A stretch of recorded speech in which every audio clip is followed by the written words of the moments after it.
আদালতের কাঠগড়ায় বাকের ভাই ৩১ বছর আগের পর্দার সেই দৃশ্য সত্যি হলো বাস্তব জীবনে।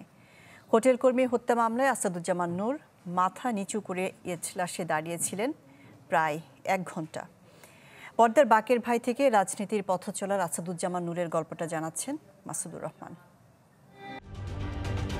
ঢালাইয়ে দৃঢ়তা, নির্মাণে নিশ্চয়তা, প্রিমিয়ার সিমেন্ট, ঢালাইয়ের রাজা। আপনি একজন চমৎকার মানুষ। আমার এখন মাঝে মাঝে মনে হয় আমার বোধহয় আপনাকেই ভালোবাসা উচিত ছিল। আমরা সব সময় ভুল মানুষকে ভালোবাসি। এর আগে একবারই কারাগারে গিয়েছিলেন আসাদুজ্জামান নূর। হুমায়ুন আহমেদের অমর সৃষ্টি কোথাও কেউ নেই নাটকের অমর চরিত্র বাকের ভাই রূপে।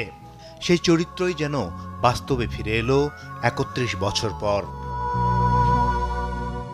হোটেল কর্মী সিয়াম হত্যা মামলায় ১ ঘন্টা ঢাকার সিএমএম আদালতের এজলাসে দাঁড়িয়ে চারপাশ দেখে পুরো সময়টাই চুপ থেকে মাটিতে তাকিয়েছিলেন আসাদুজ্জামান নূর।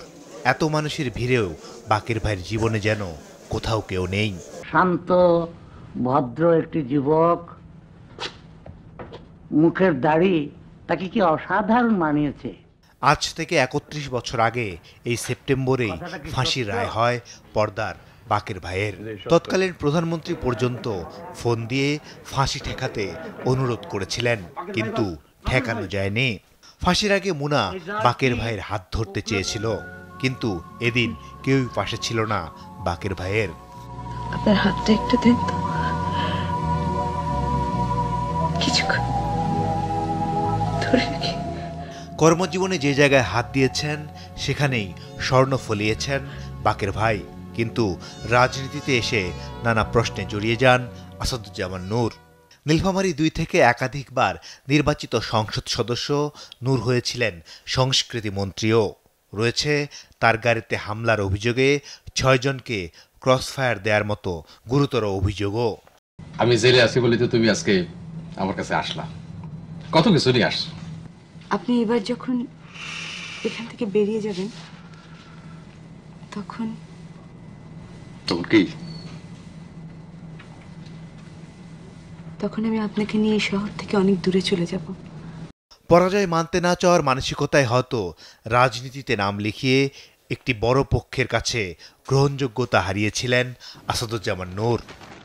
আপনি বাকেরের কে হন?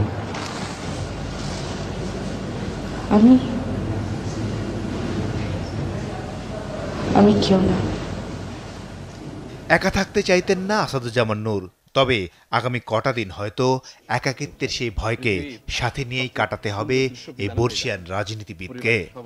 মানুষের বাসে কয়দিন, ফট করে একদিন আজরাইল এসে বলবে চল বেটা যাই। শখে যদি মেটাতে না পারলাম তাহলে মানুষ হয়ে জন্মে আর কি লাভ।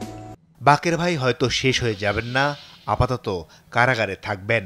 জেল হাজত তো কোনো আমোদ ফুর্তির জায়গা না, কষ্ট তো থাকবেই। কষ্ট যেমন আছে আনন্দও আছে। সামনের অক্টোবরে ৭৮ বছরে পা রাখবেন আসাদুজ্জামান নূর। যদি এর মধ্যে জামিন না মেলে তবে জীবনের প্রথম কোনো জন্মদিন কারাগারে কাটাতে হবে সব্যসাচী এই অভিনেতাকে। মাসুদুর রহমান, চ্যানেল 24, ঢাকা।